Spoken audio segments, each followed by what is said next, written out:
یہ مسئلہ اس سے ثابت ہوتا ہے کہ اگر کوئی نعوذ باللہ قبر کو سجدہ کرے، ہم ناجائز کہتے ہیں، حرام کہتے ہیں، لیکن اس کو نیت کی بنیاد پر، کہ نیت اس کی تعظیم کی ہے، اس کو شرک نہیں کہتے.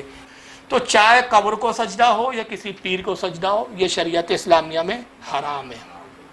لیکن جہاں تک چومنے کا تعلق ہے وہ شریعت میں جائز ہے. لیکن یہاں پھر ایک اعتراض آتا ہے، بس یہ آخری سیشن لے رہا ہوں میں، اس پہ اختتام کریں گے. جہاں تک چومنے کا تعلق ہے وہاں بھی پھر بعض موقع پہ ایسی حیت اور ایسی کیفیت آ جاتی ہے کہ جس پر وہابی کہتے ہیں کہ دیکھیے صاحب، آپ تعظیم میں بھی تو بہت مبالغہ کرتے ہو. چلو ہم نے مان لیا کہ آپ اگر قبر کو سجدہ کرتے ہیں تو تعظیم کی نیت سے کرتے ہیں، شرک نہیں ہے، حرام ہے. چلو قبر کا ہم نے مان لیا، لیکن بھائی آپ کے ہاں تو وہ پیروں کے پیر بھی چومنے کے لیے آپ سجدے کی جیس کیفیت میں جھک جاتے ہیں. ہوتا ہے نا، پیر علماء کے پیر چومنے کے لیے جھک جاتے ہیں صاحب. بعض اوقات اتنا ادب میں مبالغہ کرتے ہیں کہ ایسے جھک کے کھڑے ہوتے ہیں جیسے لگتا ہے کہ رکوع میں کھڑا ہے بندہ. تو اب حرام تو مان لیا نا آپ نے. اب یہاں بہت خاص بات بتا رہا ہوں. تو پھر آپ کے علماء اور آپ کے مشائخ اس سے بھی منع کیوں نہیں کرتے؟ بھائی اگر حرام بھی ہے سجدے جیسی کیفیت تو اس سے کیوں نہیں منع کرتے؟ تو اصل میں ہمارے علماء شریعت سمجھتے ہیں اس لیے منع نہیں کرتے، اور آپ لوگ شریعت سمجھ نہیں پاتے اس لیے جو منہ میں آیا بک دیتے ہیں. ہمارے علماء دیکھتے ہیں کہ یہ پیر چوم رہا ہے، ابھی وہاں نیت سجدے تعظیمی کی بھی نہیں ہے بلکہ چومنے کی نیت ہے. بات سمجھ میں آ رہی ہے آپ کی؟ ابھی پورا مدار اسلام کا کس پہ ہے؟ عمل کا مدار نیت پر. تو اب جو چومنے کے لیے آپ سجدے جیسی کیفیت میں گئے تو بظاہر آپ دکھ رہا کیا ہے کہ سجدہ کر رہے ہیں، لیکن ابھی وہاں سجدے تعظیمی کی بھی نیت نہیں ہے، چومنے کی نیت ہے. تو چومنا جائز ہے، اس لیے وہاں اس پر بھی حکم نہیں لگے گا. پورا دار و مدار نیت پر ہے. قبر کے بھی سجدے کو ہم نے حرام کیوں کہا؟ کہ اس نے سجدہ کہا مگر تعظیم کا سجدہ کہا، تو ہم نے فتویٰ لگایا اس پہ کہ حرام ہے. لیکن یہاں جب قدموں میں اس طرح کی وہ کیفیت میں گیا بندہ تو ہم یہاں اس کو منع نہیں کر رہے ہیں، علماء منع نہیں کر رہے، مشائخ منع نہیں کر رہے. پیر چومنے کے لیے سجدے جیسی کیفیت میں دکھ رہا ہے، کیوں نہیں منع کر رہے؟ کہ یہاں اس کی اب نیت سجدے کی بھی نہیں ہے، چومنے کی ہے. تو مدار اس کی نیت چومنا ہے، اور یہ صحابہ کرام کی سنت ہے. اب یہ اصل موضوع ہے. اگر اب یہاں پھر تم نیت کو خارج کرو تو یہ صحابہ پہ فتویٰ لگیں گا اور رسول پہ فتویٰ لگیں گا. اور اب میں اسی کتاب سے حدیث پیش کر رہا ہوں. یہ اور بھی ایڈیشن ہے لیکن اتنے ایڈیشن میں ٹیبل پہ نہیں رکھ پا رہا ہوں. یہ ادب المفرد امام بخاری کی، یہ سعودیہ کے جو ہے کتب خانے سے چھپا ہوا ہے. ذرا دیکھ لیجیے کتنے ہیں. یہ بھی ادب المفرد ہے امام بخاری کی. یہ بمبئی کا چھپا ہوا عربی نسخہ ہے. یہ ابنائے صورتی ان لوگوں نے چھاپا ہے. یہ وہابیوں نے چھاپا ہے، دارالعلم والوں نے، البانی کی تخریج کے ساتھ. اور اس میں کیا کیا ہے بدماش نے معلوم ہے؟ آپ تعجب کرو گے. ضعیف کے نام پر 83 باب اس میں سے نکال دیے اصل کتاب میں سے. اس پہ انشاءاللہ کبھی بات ہوں گا. یہ بھی البانی صاحب کا بمبئی سے چھپا ہوا ہے. یہ بیروت لبنان سے چھپا ہوا الادب المفرد امام بخاری کی کتاب ہے. دیکھیں کتنے سارے نسخے. تو اس نسخے میں وہ حدیثیں نکال دیا، اس نسخے کے علاوہ باقی سارے نسخوں میں یہ حدیثیں موجود ہیں. مکاری دیکھو وہابیوں کی، جو ان کے عقیدے کے خلاف ہو اس کو، اور اہل حدیث ہے. یہ نام کیا ہے؟ اس پر تو انشاءاللہ کبھی بعد میں سیشن ہوگا کہ حدیثوں میں کتنی چوریاں کی ہے انہوں نے. یہ بیروت کا چھپا ہے، اس میں وہ حدیث موجود ہے جو میں بھی پڑھوں گا. یہ بمبئی سے چھپا ادب المفرد کا نسخہ ہے ابنائے صورتی والوں کا، سب عربی نسخے ہے، اس میں حدیث موجود ہے. خود سعودیہ والوں نے چھاپا ہے، اس میں پرانا ایڈیشن، اس میں حدیث ہے وہ موجود ہے. یہ ادب دنیا دلی کا چھپا ہوا ہے ادب المفرد، اس میں بھی وہ حدیث موجود ہے. دیوبندیوں نے شرح کے ساتھ چھاپا ہے. یہ اتنی موٹی اس لیے ہو گئی کہ اس کی شرح ہے. ادب المفرد یہ دیوبند سے چھپا ہے، مکتبۃ العلم دہلی دیوبند کا ہے، اس میں بھی وہ حدیث موجود ہے. اور آئیے خود یہ سعودیہ کا ایک ایڈیشن ہے. کہاں چلا گیا بھائی؟ درود شریف پڑھیں آپ. یہ صلی اللہ علیہ نبی الامی وعلی آلہ وصحبہ وبارک وسلم. یہ دارالسلام اہل حدیث کا سعودیہ کا چھپا ہے، اس میں بھی حدیث موجود ہے، مگر صرف البانی صاحب کے ایڈیشن سے وہ حدیث غائب کر دی گئی. اتنے سارے اور بھی ایڈیشن ہیں، کچھ اور رکھے ہوئے ایک دو.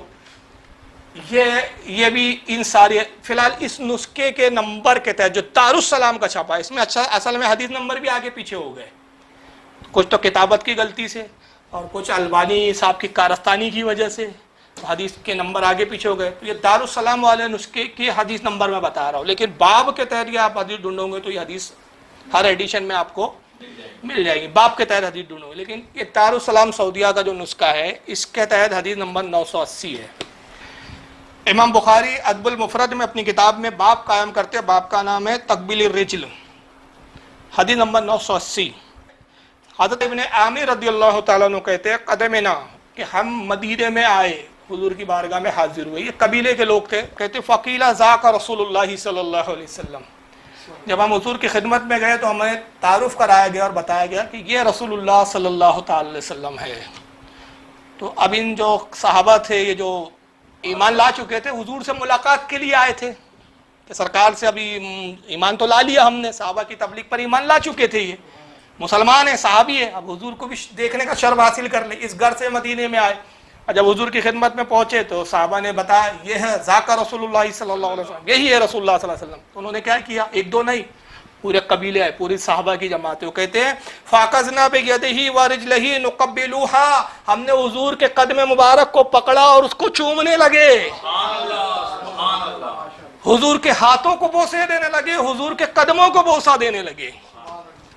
تو بتائیے یہ شرک نہیں ہو رہا تھا کیا؟ پھر کیا معاذ اللہ رسول اللہ گوارا کر رہے ہیں اس کو, اور امام بخاری جیسا محدث لکھ رہا ہے اس کو, اور تم بدماشی کے طور پہ نکال دے رہے ہو اس حدیث کو کیونکہ تمہارے عقیدے کے خلاف ہے. اس لیے کتنی بڑی بدماشی ہے یار, یہ جرت دیکھو ان کی. لیکن یہ بھی تو ایڈیشن تمہارا ہی چھپا ہوا ہے. غلطی کیا ہوئی ہے کہ آپ خود پہلے چھاپ چکے ہیں. یہ دو نسخے تو سعودیہ کے ہیں بھائی, یہ دو نسخے تو سعودیہ کے ہیں, ریاض کے دونوں, ایک دارالسلام کا اور ایک ابن باز کا مکتبہ ہے, یہ مکتبہ ابن باز کے نام سے, دونوں سعودی عرب کے نسخے ہیں. لیکن ان میں تو یہ حدیثیں موجود ہے, نکالنے سے بھی ہوں گا کیا؟ پھر باقی تو ایڈیشنوں میں ہے اور دوسرے ایڈیشنوں میں آج تک چھپ رہی ہے. تو وہ کیا کہتے ہیں کہ جیسے ہم نے رسول اللہ کو دیکھا فاخذنا, ہم نے بے یدہی, حضور کے دستے مبارک کو پکڑا, دستے مبارک کو لیا اور اس کو کیا کیا, ورجلہی, حضور کے قدم مبارک کو بھی ہم نے تھاما, ونقبلوہا, ہم نے اس کو بوسہ دینے لگے, پیروں کو پکڑ کے چومنے لگے.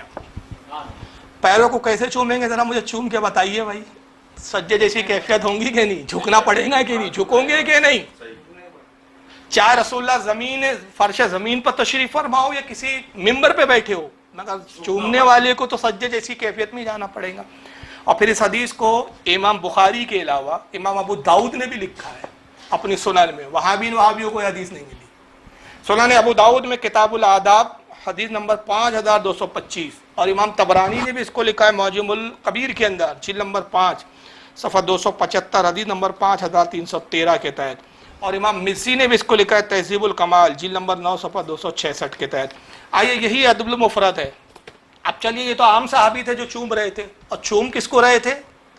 اللہ کے رسول کو. پہلے حدیث کون سی تھی؟ 980, اسی کے بعد یہ دوسری حدیث ہے 931, وہی باب ہے, باب تقبل الرجل. اس کے تحت امام بخاری نقل کرتے ان صاحبین قال رأیت علی یقبل ید العباس ورجلہ, کہتے ہیں کہ حضرت صہیب رضی اللہ تعالیٰ عنہ روایت کرتے ہیں کہ حضرت صہیب کہتے ہیں کہ میں نے حضرت علی کو دیکھا کہ اپنے چچا حضرت عباس کے پیروں کو اور ان کے ہاتھوں کو بوسہ دے رہے ہیں.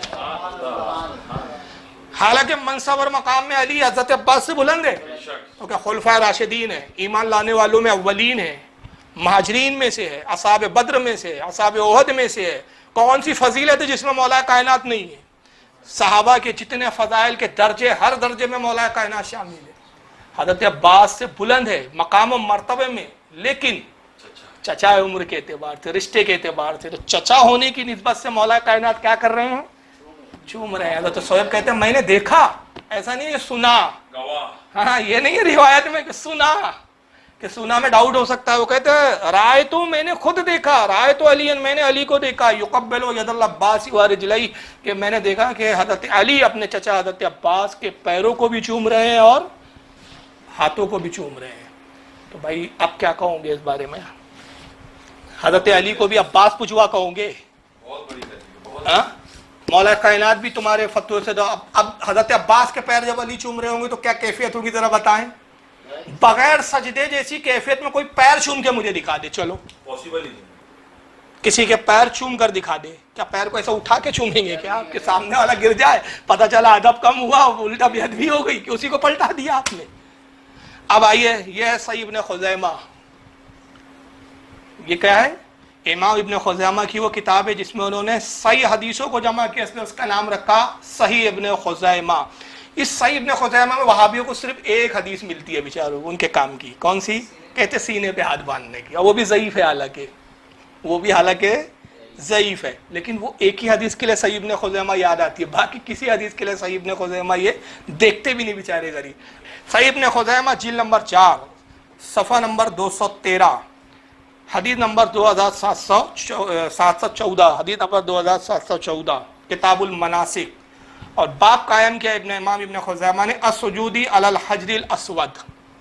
اب آئیے حدیث کیا نقل کرتے ہیں امام ابن خزیمہ رضی اللہ تعالیٰ عنہ، کہتے ہیں حدثنا محمد ابن بشار، حدیث بیان کی ہم سے محمد بن بشار نے، حدثنا ابو عاصم، وہ حدیث بیان کرتے ہیں حضرت ابو عاصم سے، حدثنی جعفر ابن عبداللہ قال رأیت محمد ابن عباد ابن جعفر قبل الحجر وسجد علیہ ثم قال۔ حضرت جعفر بن عبداللہ کہتے ہیں، جعفر بن عبداللہ کہتے ہیں کہ میں نے محمد بن عباد بن جعفر کو دیکھا کہ وہ حجر اسود کو بوسہ دے رہے تھے اور حجر اسود پر سجدہ کر رہے تھے۔ صرف بوسہ نہیں دیا، سجدہ بھی کیا، وہ سجدہ، حجر اسود کو انہوں نے بوسہ بھی دیا اور حجر اسود کو انہوں نے سجدہ بھی کیا۔ ثم قال، اور سجدہ کرنے کے بعد وہ یہ کہا انہوں نے، رأیت خالق ابن عباس یقبلہ ویسجد علیہ، کہ کہتے کہ میں نے اپنے ماموں عبداللہ ابن عباس کو بھی میں نے دیکھا کہ وہ بھی حجر اسود کو بوسہ دے رہے تھے اور سجدہ کر رہے تھے، میں نے عبداللہ ابن عباس کو بھی دیکھا۔ اور پھر آگے کیا حدیث کے، وقال ابن عباس، اور حضرت عباس جس وقت سجدہ کر رہے تھے تو اس وقت سجدہ کرتے ہوئے کیا کہہ رہے تھے؟ رأیت عمر ابن الخطاب قبل وسجد علیہ ثم قال، وہ کہہ رہے تھے کہ دیکھو میں نے حضرت عمر کو دیکھا۔ ہر سجدہ کرنے والا اپنے سے پہلے دیکھنے والے کو بتا رہا ہے۔ حضرت عبداللہ ابن عباس کو دیکھا کہ وہ حجر اسود کو چوم بھی رہے تھے، سجدہ بھی کر رہے تھے، اور کہہ رہے تھے میں نے عمر ابن خطاب کو دیکھا، اور عمر ابن خطاب جب سجدہ کر رہے تھے ثم قال، تو وہ بھی یہ کہہ رہے تھے، اور آئے تو رسول اللہ صلی اللہ علیہ وسلم فعلا ہاکذا فعلتو، کہ میں نے رسول اللہ صلی اللہ تعالی وسلم کو دیکھا کہ حضور نے حجر اسود کو بوسہ بھی دیا اور سجدہ بھی کیا، حضور نے چونکہ ایسا کیا اس لیے میں ایسا کر رہا ہوں۔ وہابی جی کو حدیث نہیں ملی ہے، اور حدیث ضعیف نہیں ہے۔ البانی صاحب ان کے کہتے ہیں، اس کی تخریج البانی صاحب نے کی ہے صحیح ابن خزیمہ کی، البانی صاحب کہتے ہیں اسناد صحیح، اس حدیث کی سند صحیح ہے، اور اس کو امام عبدالرزاق نے بھی نقل کیا ہے، امام عبدالرزاق اپنی المصنف میں لائے ہیں، جلد نمبر 5 صفحہ 37 حدیث نمبر 8912۔ اس کو امام شافعی نے بھی نقل کیا اپنی مسند الشافعی کے اندر، جلد نمبر 2 صفحہ 252 حدیث نمبر 991۔ امام ابن ابی شیبہ نے بھی اس کو نقل کیا ہے المصنف حدیث نمبر 14972 کے تحت۔ امام بزار نے بھی اس حدیث کو نقل کیا ہے مسند البزار جلد 1 صفحہ 332 حدیث نمبر 215 کے تحت۔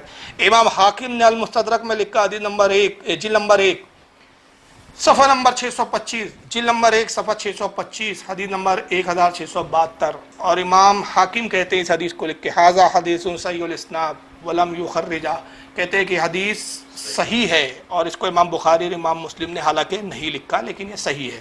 امام بہقی نے سنن الکبریٰ میں لایا جلد 5 صفحہ 120 حدیث نمبر 9223۔ امام عسقلانی نے بھی اس کو بلوغ المرام میں لکھا صفحہ 291 حدیث نمبر 747۔ ایک اور پیاری حدیث آپ سن لیں مسند احمد سے، یہ ہے مسند احمد امام احمد ابن حنبل کی،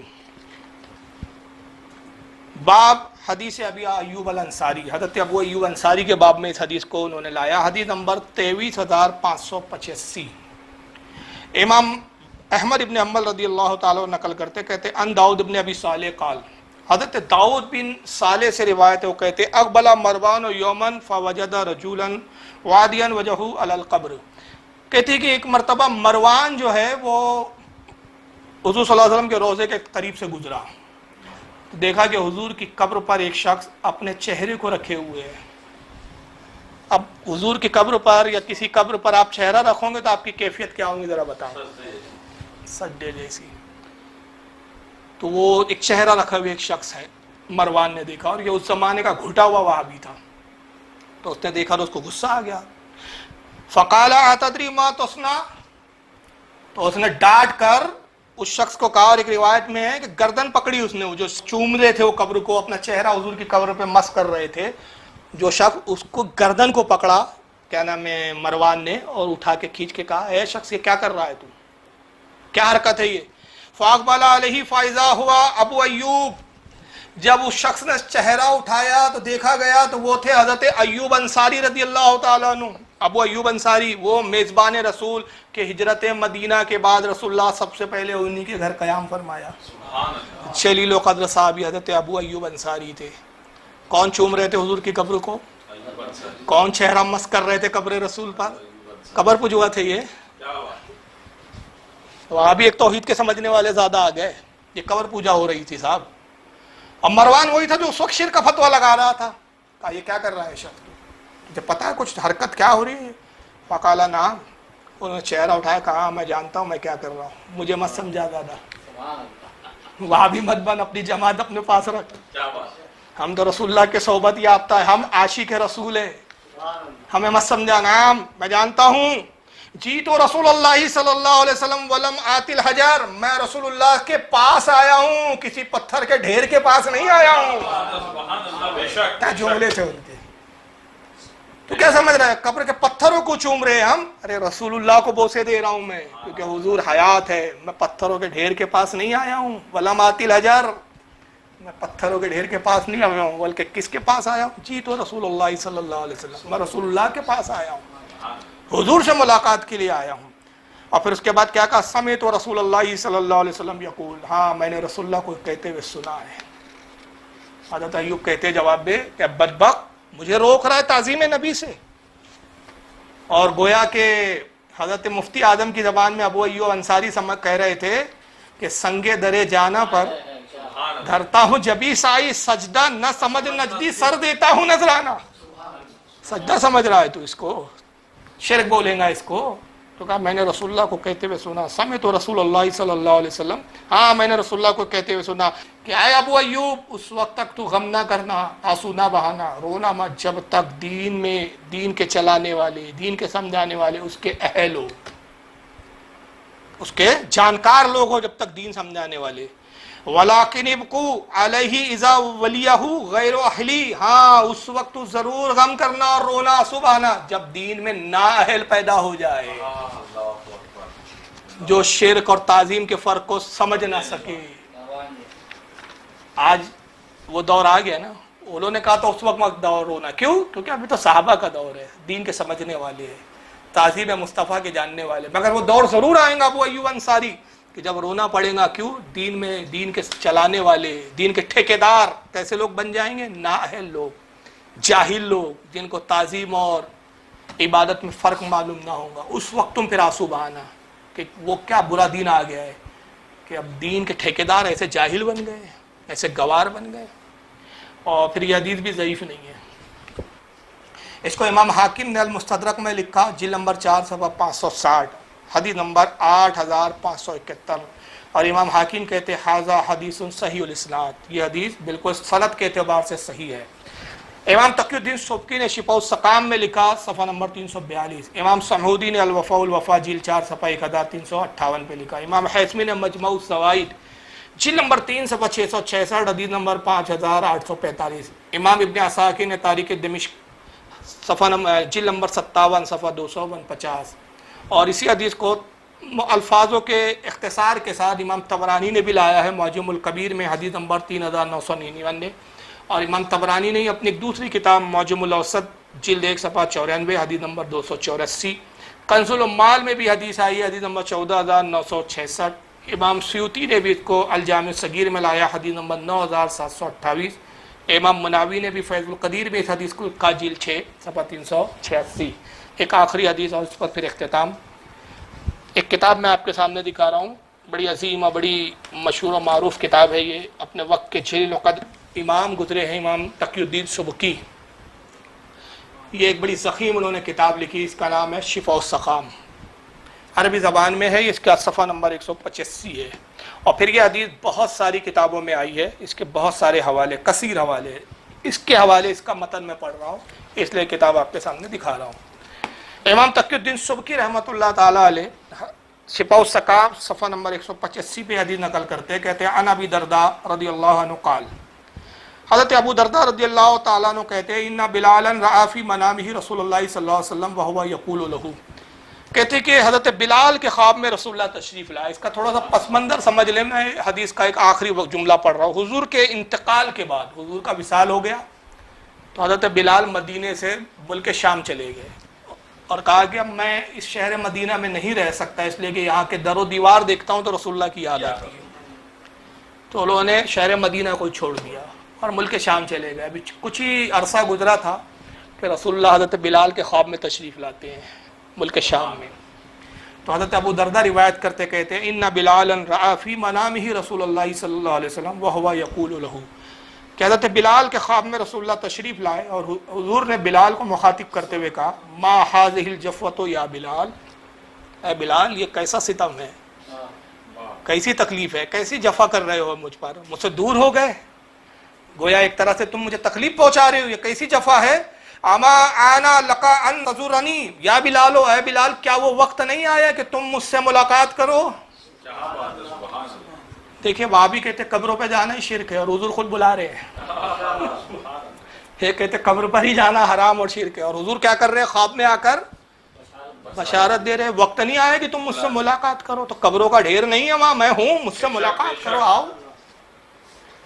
اے بلال کیا وہ وقت نہیں آیا، اما آنا لقا ان تزورنی یا بلال، اے بلال کیا وہ وقت نہیں آیا کہ تم مجھ سے ملاقات کرو۔ جیسے یہ خواب دیکھا حضرت بلال نے تو حدیث کے الفاظ ہے کہ فانتبہا حزینا وجیلا خائفا، حضرت بلال رضی اللہ تعالیٰ عنہ غمگین صورت میں، غمگین حالت میں، بڑے غم اور دکھ کے ساتھ بیدار ہوئے، گھبرائے ہوئے بیدار ہوئے، اور اس کے بعد کیا کیا انہوں نے، جیسے بیدار ہوئے گھبرائی ہوئی کیفیت تھی، غمگین کیفیت تھی ان کی، فرقیبا راحلتہ وقصد المدینہ، فوراً اس سواری انہوں نے حاصل کی، سواری پہ سوار ہوئے اور مدینے کی طرف قصد کیا، مدینے کی طرف سفر شروع کر دیا۔ وہاں بھی کہتا 3 مسجدوں کے علاوہ کہیں سفر کرنا جائز نہیں، یہ مسجد کا سفر نہیں ہو رہا ہے، خاص رسول اللہ کی قبر مبارک کی زیارت کے لیے سفر ہو رہا ہے، اور کرنے والا صحابی رسول ہے۔ حضرت بلال مدینے کی طرف روانہ ہو گئے۔ فاتا قبر النبی صلی اللہ علیہ وسلم فجعل یبکی عندہ، اور جب حضور کی قبر پر آئے تو خوب بلک بلک کے رونے لگے حضرت بلال، حضور کی قبر سے لپٹ گئے اور رونے لگے۔ اور پھر اب یہ آخری جملے سنیے، وَيُمَرِّغُ وَجْهُ عَلَيْهِ، اور اپنے چہرے کو رسول اللہ کی قبر پر ملتے جاتے تھے، روتے جاتے تھے، قبر رسول پہ چہرہ ملتے جاتے تھے، روتے جاتے تھے۔ ارے بھائی یہ کیا ہو رہا ہے، قبر پجوا بولو گے بلال کو؟ مجھے بتاؤ بغیر سجدے کی کیفیت کے قبر کو اپنا چہرہ مس کر کے مل کے دکھا دو، آپ کیسے روئیں گا؟ ایک شخص قبر پہ رو رہا ہو، رو سے اپنے چہرے کو بار بار قبر پہ مس کر رہا ہو، مل رہا ہو، رگڑ رہا ہو اپنے چہرے کو، کیسی کیفیت ہوگی؟ مجھے دکھاؤ آپ، چلو کوئی وہاں بھی پریکٹیکل کر کے دکھائے ہم کو، کیونکہ وہاں بھی پھر یہ بھی کہتے کہ حضور کی قبر اونچی نہیں تھی زیادہ، 1.42 سے بھی تھوڑی کمی تھی، تو کیفیت کیسی ہوں گی پوری؟ اجی سجدہ ہی ہوں گی، رکوع بھی نہیں ہو سکتا وہاں، سجدے ہی جیسی کیفیت ہے وہ، تو پھر کیا یہ قبر پجوا بولو گے حضرت بلال کو؟ کہوں گے نہیں صاحب یہ سجدے جیسی کیفیت، غیر اللہ کو سجدہ کر لیا اس لیے مشرک ہو گئے۔ حالانکہ اس روایت کو کثیر محدثین جتنوں نے لکھا سب نے اس روایت کو حسن قرار دیا ہے۔ امام ابو الحسن الغسانی نے اپنی کتاب اخبار و حکایات صفحہ 45 پر اس کو نقل کیا۔ امام ابن عساکر نے تاریخ دمشق جلد 7 صفحہ 133 پر لکھا، اور ابن عساکر کہتے ہیں اس کی سند جید ہے۔ سبحان اللہ۔ امام تقی الدین خود کہتے ہیں ھذا اسناد جید، اس کی سند جید ہے۔ ابن اسیر نے اپنی کتاب عد الغابہ جلد 1 صفحہ 308 پہ اس حدیث کو لکھا۔ امام نووی نے تہذیب الاسماء واللغات جلد 1 صفحہ 136 پر اس روایت کو لکھا۔ علامہ ذہبی نے تاریخ الاسلام جلد 17 صفحہ 66 پہ لکھا۔ پھر علامہ ذہبی ایک دوسری کتاب ان کی سیار الاعلام النبالہ جلد 1 صفحہ 358 پہ اس حدیث کو لایا۔ امام سخاوی رحمۃ اللہ علیہ نے اپنی کتاب التحفۃ اللطیفہ فی تاریخ المدینہ الشریفہ جلد 1 صفحہ 221 پہ لایا۔ امام سمہودی نے اس کو الوفاء والوفاء جلد 4 صفحہ 1356 پہ لایا۔ امام ابن حجر المکی نے اپنی کتاب الجوہر المنظم صفحہ 65 پہ لایا۔ علامہ فیروز آبادی جو صاحب القاموس ہے